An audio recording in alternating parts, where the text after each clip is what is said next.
अगर आप भी तुलसी धारण करते हैं तो यह वीडियो आप लोगों के लिए बहुत महत्वपूर्ण है। एक बार इस वीडियो को अवश्य श्रवण करें।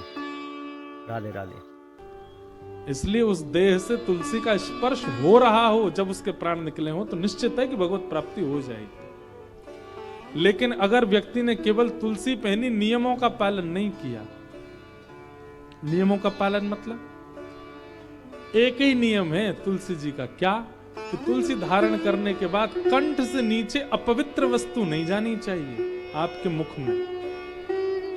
अगर आप अपवित्र मांस का भक्षण करते हैं, मदिरा का सेवन करते हैं, तंबाकू खाते हैं, धुआं उड़ाते हैं और तुलसी पहनते हैं,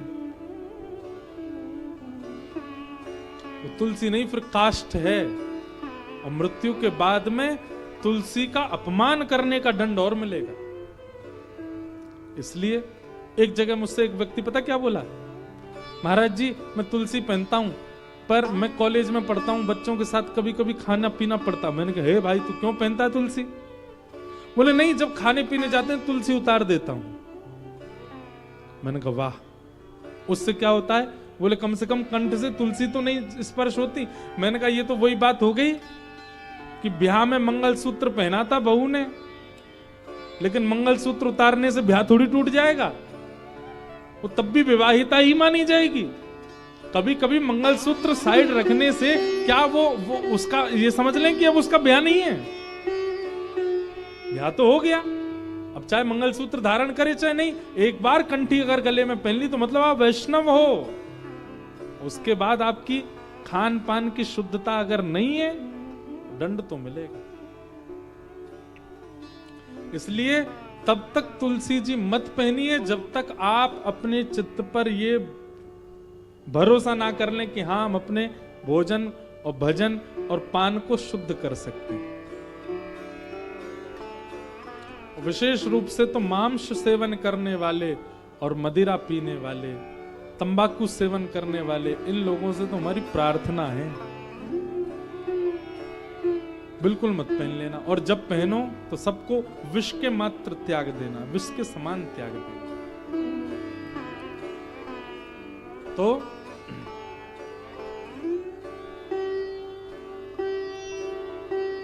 हम जीवन भर कुछ भी करें पर अंतिम क्षण में हमारे मुख से जो शब्द उच्चरित होता है, हमारे चित्त में जो होता है, हमारे मन में जो होता है, उसी से हमारी गति निश्चित होती है। इसलिए भैया हर दिन ठाकुर जी से एक प्रार्थना करो, क्या कि नाथ जब मेरे प्राण निकलने वाले हो ना, आप मुझको अभी बिल्कुल मत मिलना। मैं वृंदावन जाऊं मुझे मत दिखना, मैं हरिद्वार जाऊं मुझ पर कृपा मत करना, जीवन भर मेरा ऐसे ही चलने दो, कोई बात नहीं आप मत मिलना। पर नाथ जब मेरे प्राण निकल रहे हो ना, जब मेरी अंतिम श्वास चल रही हो, मुझे नहीं पता कहां निकलेंगे, कैसे निकलेंगे, कब निकलेंगे, आपको पता है। बस मेरी इतनी इच्छा मान लीजिए नाथ कि जब मेरे प्राण निकले ना तब आप मेरे सामने आ जाए। भगवान से और कुछ मत मांगो।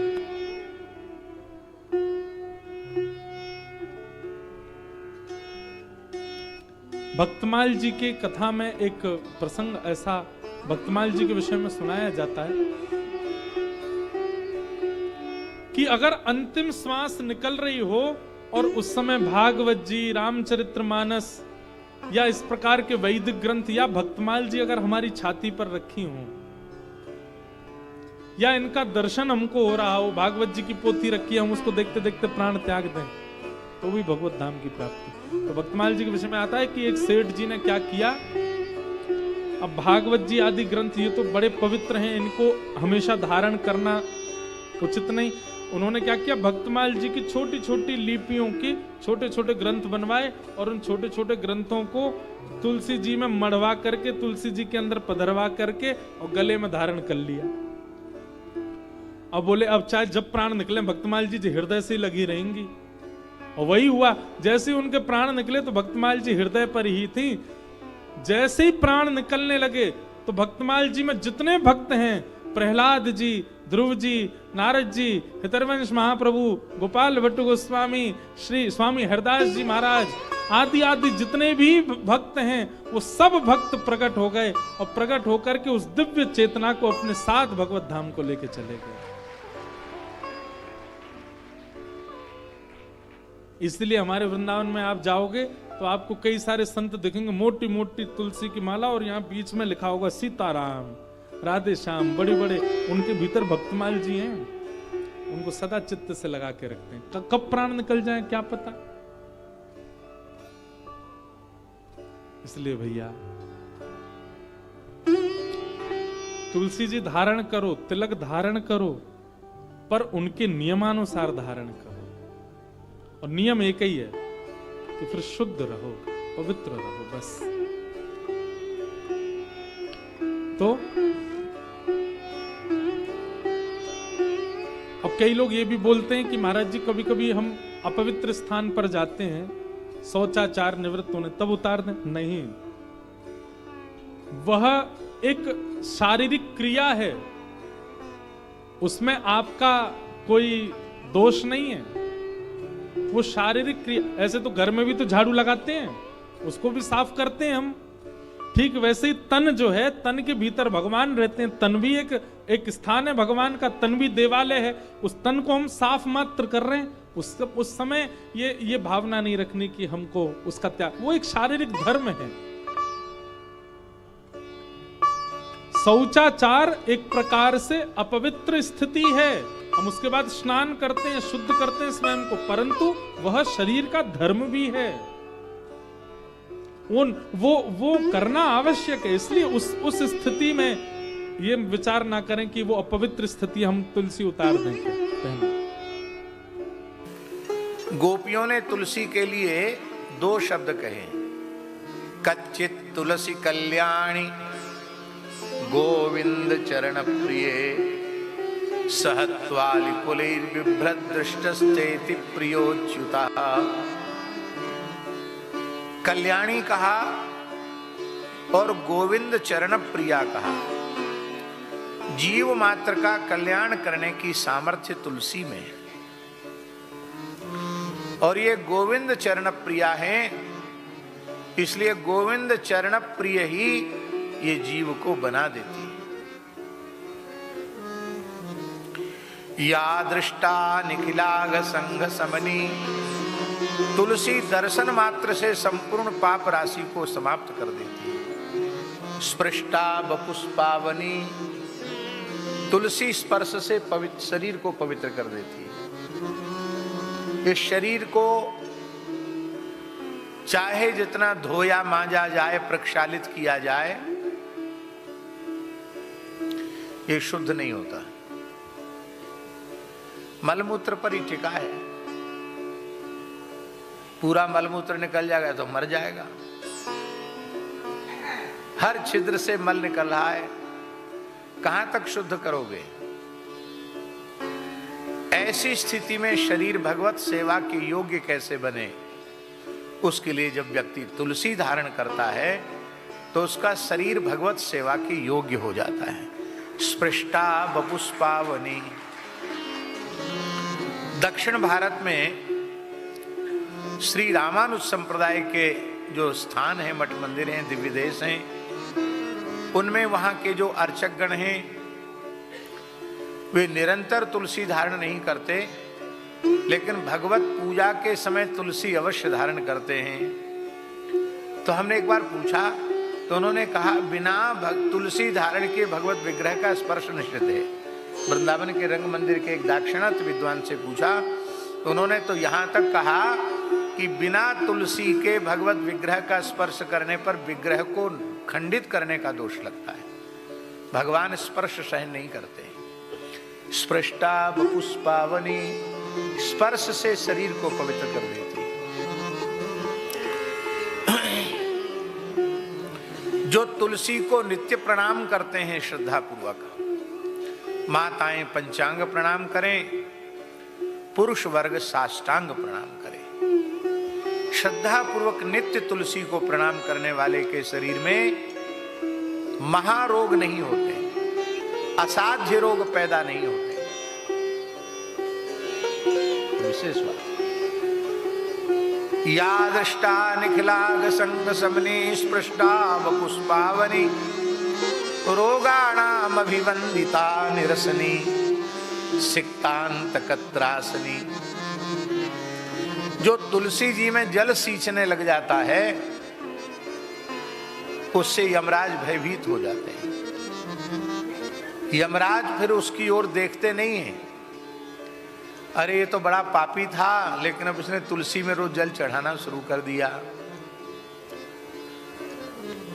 लेकिन जल चढ़ाने में भी विवेक रखना चाहिए। अब एक ही पौधा है घर में तुलसी का और 20 सदस्य हैं और ठंड का समय है और सभी एक एक लोटा जल चढ़ावें तो तुलसी जी जय सिया राम वैकुंठ चली जाएंगी जल्दी। तो पूजा करने में जो हमारा आराध्य है उसको हमारी पूजा से कोई पीड़ा तो नहीं पहुंच रही है, ये विचार करना चाहिए। गमलों में लोग अपने घरों में तरह तरह के फूल पत्तियां लगाते हैं,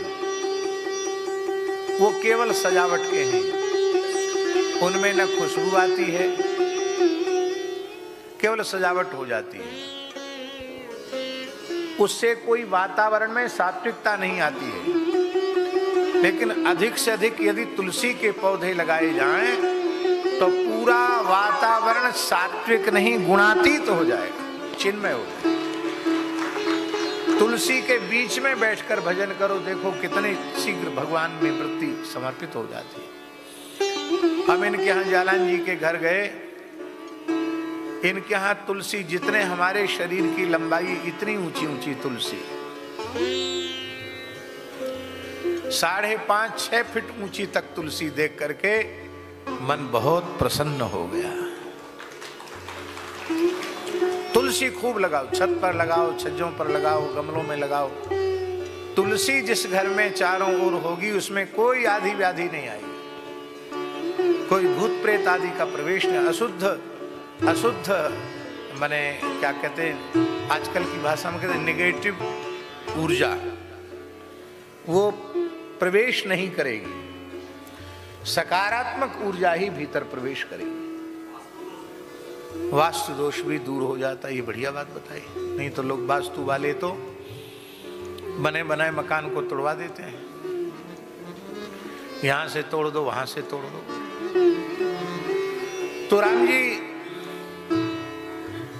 सिक्तांत कत्रासनी, तो घर में तुलसी का बगीचा हो तो खूब सब थोड़ा थोड़ा सींचो, कोई बात नहीं। एक ही पौधा है तो उसी विचार से कि तुलसी के पौधे को पीड़ा न पहुंचे, उसी विचार से सिंचन करना चाहिए।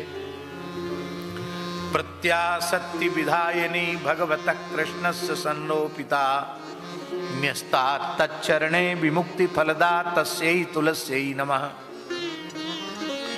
जो तुलसी को रोपित करते हैं ना, तुलसी का पौधा लगाते हैं, मानो उन्होंने अपने हृदय रूपी खेत में भक्ति का पौधा आरोपित कर लिया। जो तुलसी भगवान पर चढ़ाते हैं उनको संसार चक्र से मुक्ति मिल जाती है। अपने घर में तुलसी लगाओ, और जो तुलसी उतारने के दिन नहीं है उनको तुलसी मत उतारो, उसके एक दिन पूर्व तुलसी उतार लो।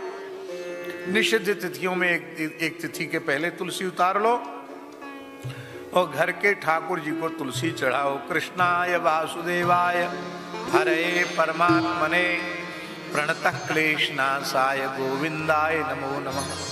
रोज 108 बार बोलकर तुलसी चढ़ाओ, देखो घर में कभी कोई क्लेश हो ही नहीं सकता, सारे क्लेशों की कष्टों की निवृत्ति हो जाएगी। ऐसी तुलसी जी को प्रणाम है। तुलसी की बड़ी महिमा है।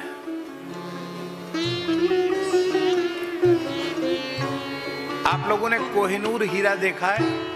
नहीं देखा, सुना है, हमने भी सुना है।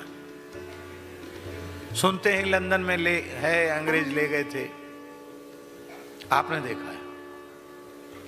लंदन जाके देखा है?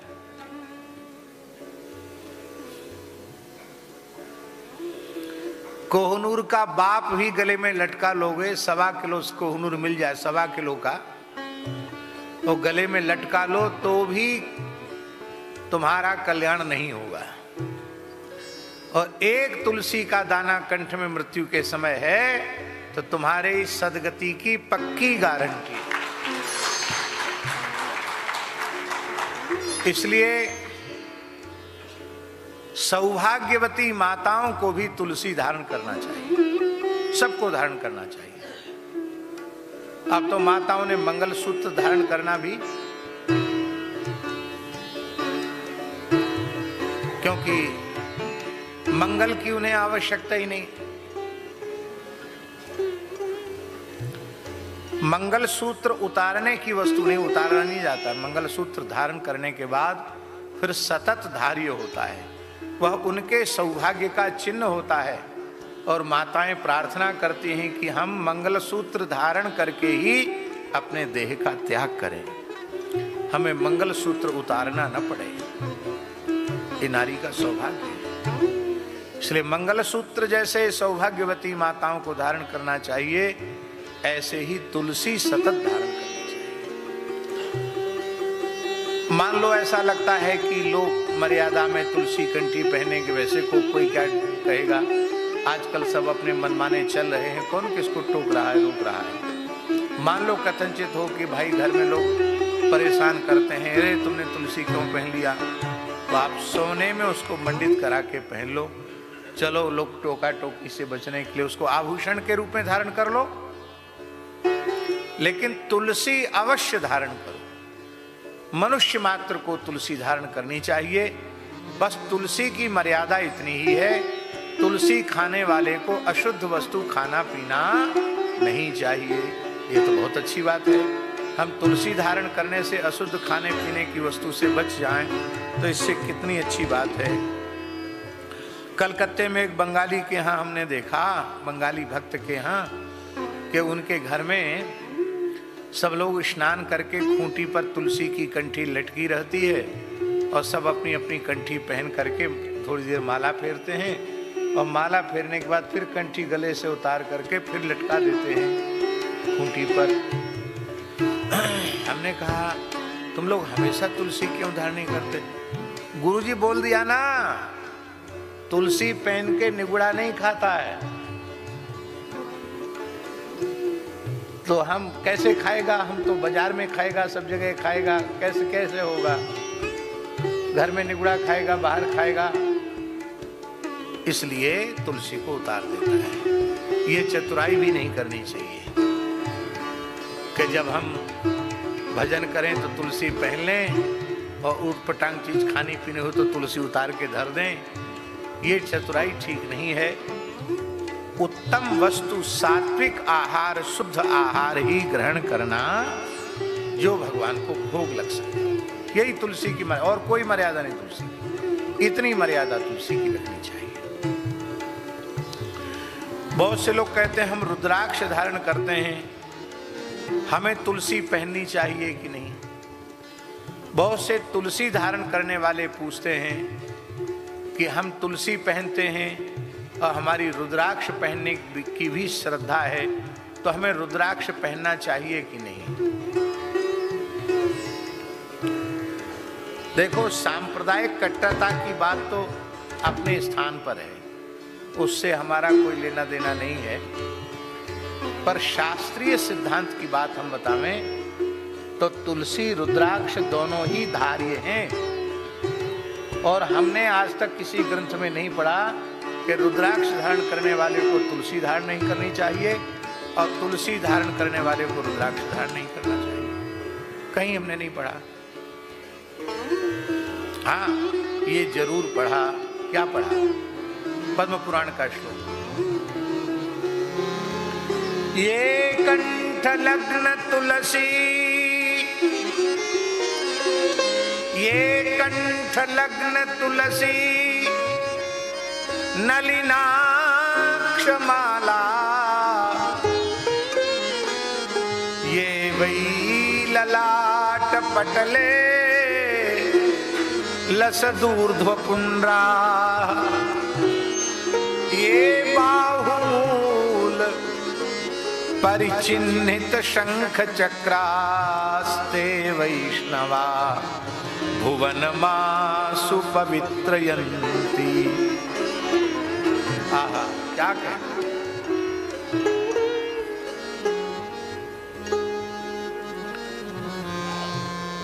जिनके गले में कंठ लग्न तुलसी की माला है, कंठ लग्न इसलिए झाजी कहा गया कि बड़ी माला मलमूत्र त्याग के समय उतार दी जाएगी। जिस माला पर दृष्टि पड़े शौच आदि के समय, वह माला कभी धारण नहीं करनी, हमेशा धारण नहीं करनी चाहिए। शास्त्र की मर्यादा है। और कंठ लग्न तुलसी होगी तो फिर वो सतत धारी है, उसको फिर निकालना नहीं। ये कंठ लग्न तुलसी नलिनाक्ष माला। नलिनाक्ष माला के दो अर्थ हैं। एक नलिनाक्ष माने कमल गट्टे की माला, और नलिन माला अक्षमालाश्च। तो नलिन माने कमल और अक्ष माने रुद्राक्ष। तो अक्ष से कमलाक्ष रुद्राक्ष दोनों का ग्रहण होता है?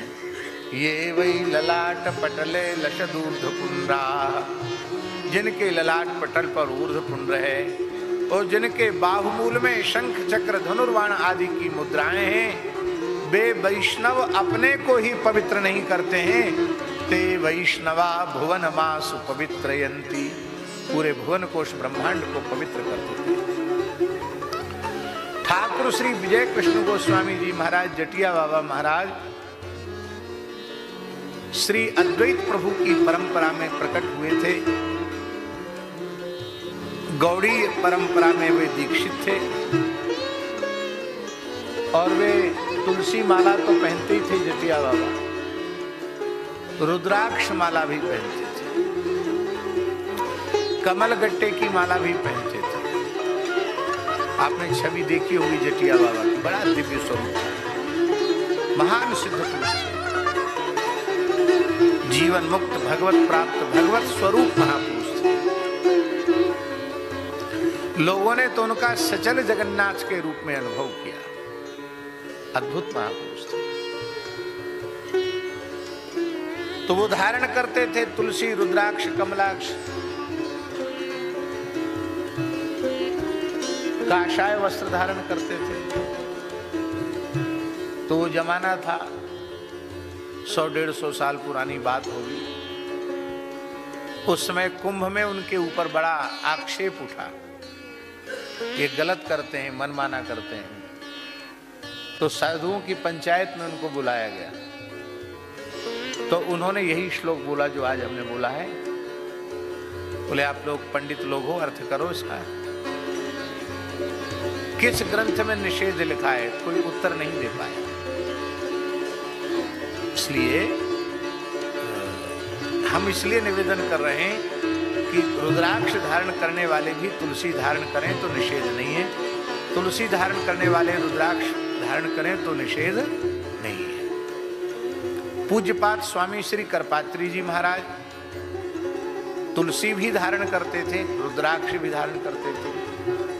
हमेशा तुलसी धारण किया, जीवन पर्यंत उन्होंने तुलसी धारण किया।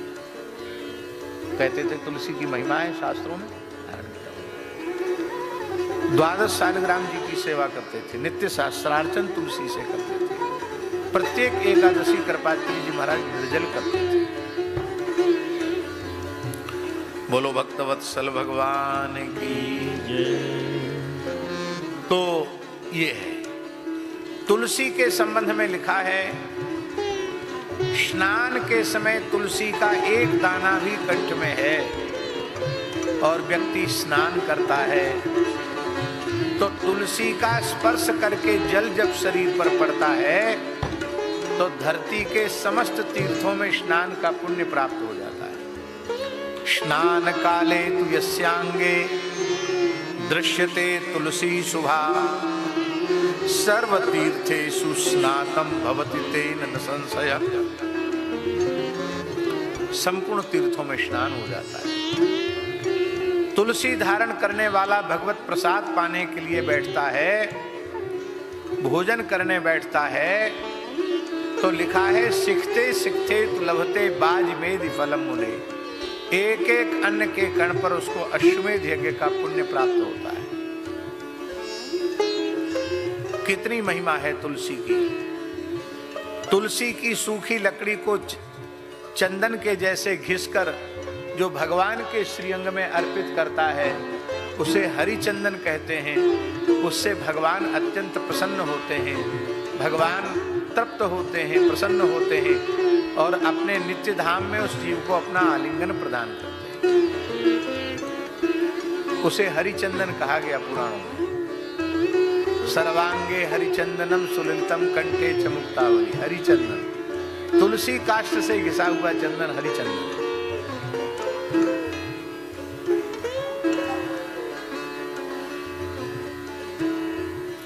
तुलसी की सूखी लकड़ी को घी में डुबा करके और उस लकड़ी को प्रज्वलित करके उससे भगवान की आरती करना, उस तुलसी की सूखी लकड़ी की अग्नि से दीपदान करना, तो महाराज 60 करोड़ वर्ष तक भगवान के धाम में निवास प्राप्त होता है। तुलसी की सूखी लकड़ी को घी में डुबा लो, थोड़ा कपूर लगा लो, उसी हम अपने ठाकुर जी की आरती पूजा सब उसी से करते हैं।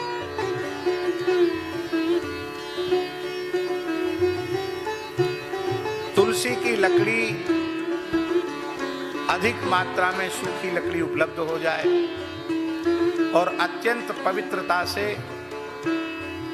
भारतीय देसी गाय के दूध के सुंदर रसोई, दूध दही घृत आदि से सुंदर रसोई तुलसी की लकड़ी से ही सिद्ध की जाए। सारी रसोई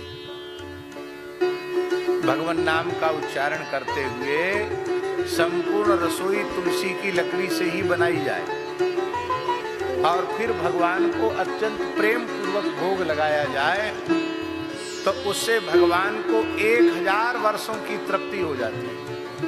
1000 वर्ष तक फिर भोग न लगे तो भी भगवान, भोग तो नित्य लगना ही चाहिए, लेकिन कथनचित न भी लग पावे तो अपने घर के ठाकुर जी को एक बार तो कम से कम पूरी रसोई तुलसी काष्ठ से बना करके अर्पित करनी चाहिए। कितनी महिमा तुलसी की। शरीरो दह्यते ये शाम तुलसी काष्ठ बन्निना न तेषां पुनरावृत्ति विष्णु लोकात् कथंचन। तुलसी काष्ठ से जिनके शरीर का संस्कार, अंतिम संस्कार होता है, वो विष्णुलोक से लौट करके फिर धरती पर नहीं आते हैं। तुलसी की इतनी महिमा है, इतनी महिमा है कि हम उसका वर्णन नहीं कर सकते। अपार महिमा। तुलसी में तुलसी धारण करना, तुलसी भगवान को चढ़ाना, तुलसी की नवधा भक्ति करनी है। हवन में भी, हाँ, हवन में भी तुलसी की लकड़ी का प्रयोग करने से और अनेक यज्ञों का पुण्य प्राप्त हो जाता है। बोलो भक्तवत्सल भगवान की जय।